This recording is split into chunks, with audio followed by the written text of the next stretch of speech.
Now, from WYDC TV, this is Big Fox News at 10.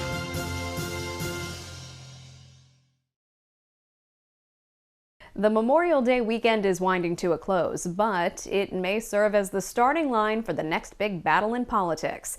The midterm elections are a shade over 5 months away, and as Doug Luzader reports, they are about to consume the nation's capital.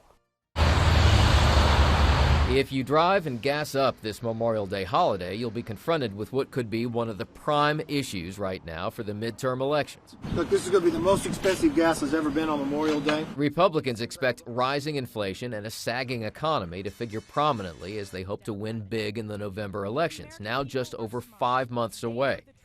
The president's approval numbers have been tanking, and the GOP hopes to retake one or both houses of Congress. We always are running on kitchen table issues. Publicly, Democrats say they're happy to have that conversation about the economy, but they will also try to pivot to other issues. Last week's school shooting in Texas suddenly put gun control on center stage. Gun violence prevention will be on the ballot this November. But just 3 weeks earlier, that same senator had said the same thing about abortion after a draft opinion leaked from the Supreme Court. Reproductive rights will be on the ballot. And don't rule out another attempt at a spending package with elements of the president's stalled Build Back Better agenda. I do think that means that has to happen before the August recess. So that means that's not just a handshake deal, but that's passing something before the August recess. We're not there yet. Well, they are not there yet, but Democrats see this as perhaps a final opportunity to get a big spending package passed before voters decide whether to turn the keys of Congress over to Republicans. In Washington, Doug Luzader, Fox News. A travel nightmare over the holiday weekend for thousands of travelers trying to board a flight to head out of town. Thousands of flights were canceled, with more being axed today, and the chaos could last through the summer. Christina Coleman has the details. The unofficial start of summer travel kicked off this weekend, but not for everyone. As soon as we got here, that's when we got the email about that our flight was actually canceled. It's nerve-wracking.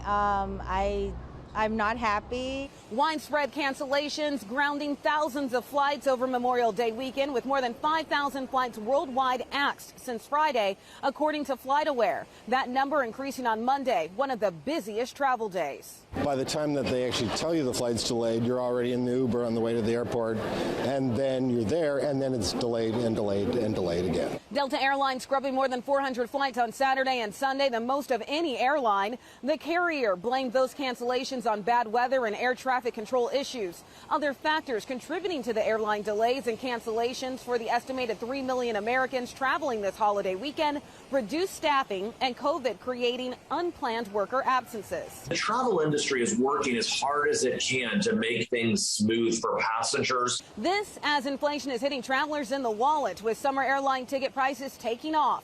Domestic airfares reaching an average of $400. That's up 24% from 2019 and a 45% increase from this time last year, according to travel data website Hopper.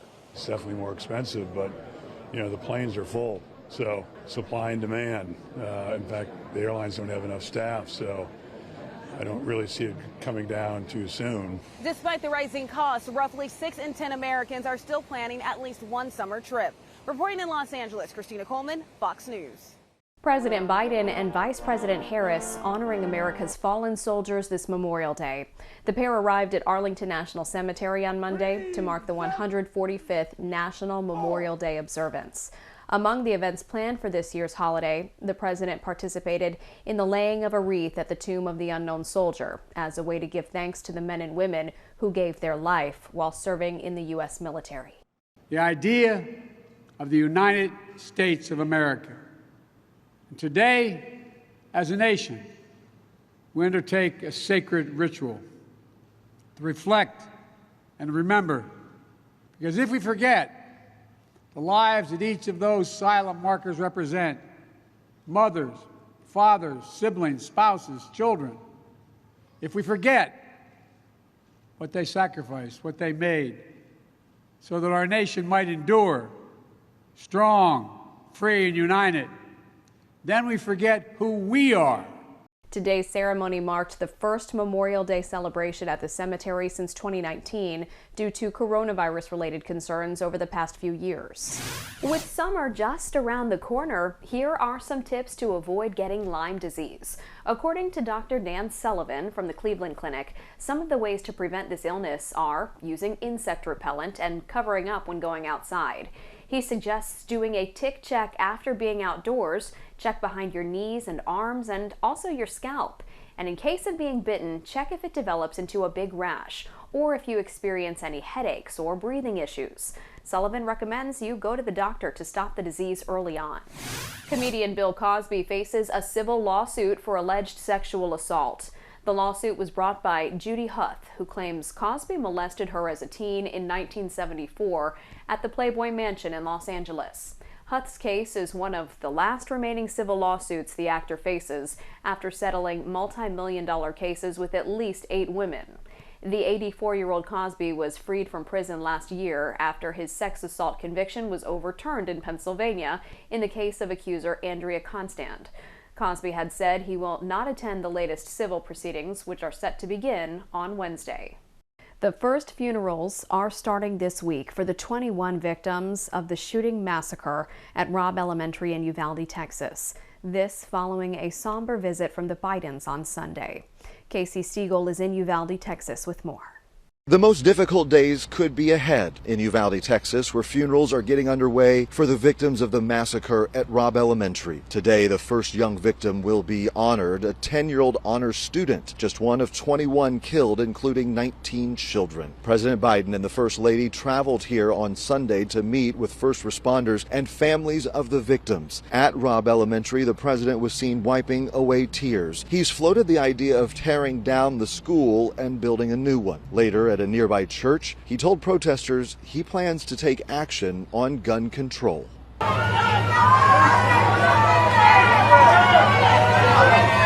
But that's easier said than done. We're seeing the usual partisan gridlock in Congress, with Democrats pushing for more regulation and Republicans focusing on security. I can't dictate this stuff. I can do the things I've done, and any executive action I can take, I'll continue to take. But I can't outlaw a weapon. Meanwhile, the U.S. Justice Department confirms there is an active investigation now underway into the response by law enforcement, saying the goal of the review is to get a clear picture of what police did that day and determine if a faster response could have saved lives. This is on the back of the cop car to protect and serve. Protect who? Why didn't they protect kids?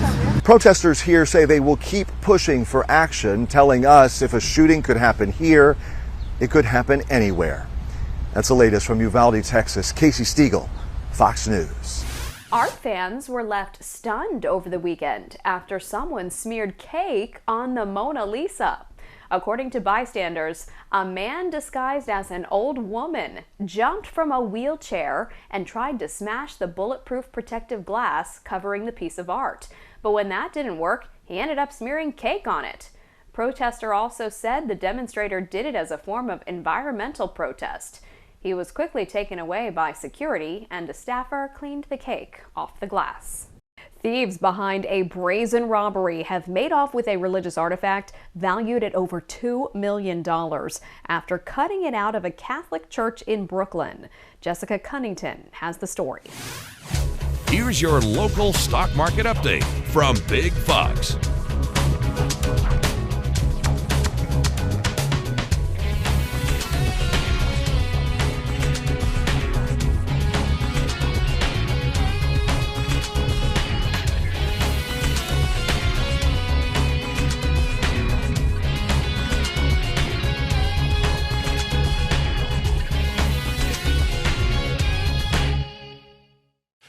Your Twin Tiers forecast from Big Fox. Well, it was a beautiful forecast for your Memorial Day. Overall, we are going to see conditions stay quiet at times before we will be tracking some changes. I'm meteorologist Alyssa Triplett, and that bright blue sky was beautiful throughout the day today. But we are going to continue to talk about that building heat as we step into that Tuesday forecast. Now, with the return of some humidity, we are going to see some foggy conditions as we step into the early morning, but it's also going to be warmer. We're only looking at lows falling into those lower 60s, and then look at the quick rebound, 70s by 8 a.m. to even the 80s by 10 a.m. and we will be climbing our way towards that 90-degree marker as we are expected to stay under some sunny skies through much of the day on Tuesday, but might have just the slightest mention of an isolated storm. There is going to be some of that humidity at play, so that means moisture in the air, and then also seeing that with that heat and the sunshine could pop up a few thunderstorms as a high pressure system is going to be moving away. So keep an eye open for that. Keep those ears open. If you hear that thunder roar, head indoors. But we will see the more likely chance to talk about some storms in the area. It's going to be Wednesday, when we see a frontal system arrive across the area, and there is even a strong to severe thunderstorm risk that is going to be falling across your Wednesday afternoon. Overall, behind that frontal system, we are looking at temperatures to cool down, and we'll bring in some isolated showers as we step towards that weekend forecast. So rolling through what's ahead, we do start off the morning under some sunshine. Again, some fog around, should burn off pretty quickly with that bright blue sky, but do watch for just an isolated storm development there just north of Corning, moving through the Elmira and Corning area. You even see some development towards Syracuse as well, so some isolated variability there throughout the day on Tuesday, but more sunshine than not. And then as we step into Wednesday, we'll start with some increasing cloud cover, and then we'll bring in the threat for some stronger storms into the afternoon. There will be some development early on off to the east of us, so we'll have to see if there's going to be any western development there, but for the most part, the evening hours on Wednesday is where we will be keeping our eyes, as there is even a level 2 risk, which is a slight risk, that yellow region you're seeing there across much of New York, as well as including portions of Pennsylvania. So we're looking at variables of that large hail and damaging winds as we head into Wednesday afternoon with that line of storms pushing its way through the state. Accumulation wise, we are looking at about 1/10 of an inch, upwards of 1/4 of an inch. Could see these numbers climb as this forecast only runs through 7 p.m. on Wednesday, and we will see some showers through the overnight Wednesday into Thursday with that cold front departing the northeast. But before we get to the rain and storms, you still have another day to get out and enjoy, but it's going to be a warm one. Hydration, taking breaks out of the sunshine. Sunscreen, as that high pressure system gives us the 90s, even mid-90s in Elmira. Corning 92, Wayland about 88 degrees, so those Finger Lakes even getting the chance to see those 80s. Now it is going to be sticky, dew points into those mid-60s through Wednesday, but there is that big change coming for us as we will bring in those scattered thunderstorms on Wednesday. Keep yourself weather aware. We drop to the 70s as we step towards the end of the week. Isolated showers stay in the forecast both Thursday and Friday before we may get a break from the rain with a high of 76 on Saturday, and then showers return as we step into your Sunday forecast. The European Union stands in solidarity with Ukraine, but there is division over a Russian oil embargo. EU member leaders arrived in Brussels today for a summit to discuss a new series of sanctions, including a proposal to ban Russian oil delivered to the EU by sea by the end of the year. Hungary is leading a group of countries, including Slovakia, the Czech Republic, and Bulgaria, that rely on Russian oil and can't afford to take such steps. The sixth package of sanctions is on the table for many weeks, and it's important to decide. Time is now, and I'm confident that we'll be able to take a decision all together and to express again a united position on that important topic. Ukrainian President Volodymyr Zelensky will address the summit virtually and has repeatedly demanded that the EU target Russia's lucrative energy sector. Ancient artifacts were unveiled in Egypt on Monday. The items found are said to be from 2,500 years ago. They were unearthed by archaeologists at the necropolis Saqqara, located 15 miles outside the Egyptian capital city of Cairo. Among the artifacts showcased were statues, beauty tools, and hundreds of painted sarcophagi with well-preserved mummies inside. With record-breaking gas prices and some analysts predicting Americans may shell out up to $6 a gallon this summer, more people are looking into electric cars. Caroline Shively has more from Washington. There are plenty of incentives for drivers to switch to electric vehicles, from cleaner air to tax credits. But in the end, the prime motivator may be the high price at the pump. They're the highest I've seen in my whole life, actually. President Biden spoke about the gas crisis on his recent trip through Asia. We're going through an incredible transition that is taking place, that God willing, when it's over, we'll be stronger and the world will be stronger and less reliant on fossil fuels. That drew backlash from some congressional Republicans. What Joe Biden is saying is if you at home, if you drive a pickup truck, to hell with you, you can't drive your pickup truck. If you have a Suburban, you got to get rid of that. If you've got a minivan, you got to get rid of that. We're all getting Toyota Priuses. President Biden is pushing for electric vehicles to make up half of all new car sales by 2030. The Department of Energy reports that Americans bought more than 600,000 electric or plug-in hybrid vehicles last year, almost double the total from 2020. That's a fraction of the 15 million new cars sold in 2021, but that was before gas prices climbed to record heights this year. We're also working to make electric vehicles more affordable because that has a huge benefit. A new survey by Ernst & Young finds that 29% of Americans want their next vehicle to be electric. Worldwide, that number jumps to 52%.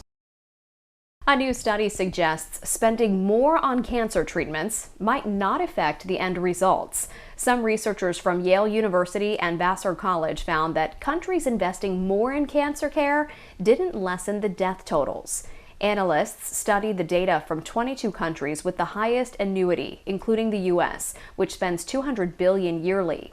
They found that Japan, Australia, Finland, Iceland, Switzerland, and Korea had lower spending and death rates than the U.S. Researchers say the U.S. needs to focus on ways to improve cancer care and mortality rates significantly. The wrong use of antibiotics on children in the wrong settings could lead to higher healthcare prices. A study by Washington University says antibiotic medication wrongfully given to children out of hospitals can increase healthcare costs. The team found children giving the wrong medication outside a hospital were 8 times more likely to get skin rashes or diarrhea, and also had a higher risk for life-threatening intestinal infections. Researchers say these wrong prescriptions led to an additional $74 million in healthcare costs. Having dogs around your kids when they're young not only helps their gut feelings about animals, it actually helps their gut too. Some researchers from a university in Toronto say exposure to dogs when kids are between 5 and 15 is beneficial for their gut health. The team studied the data of almost 4,300 families with the illness.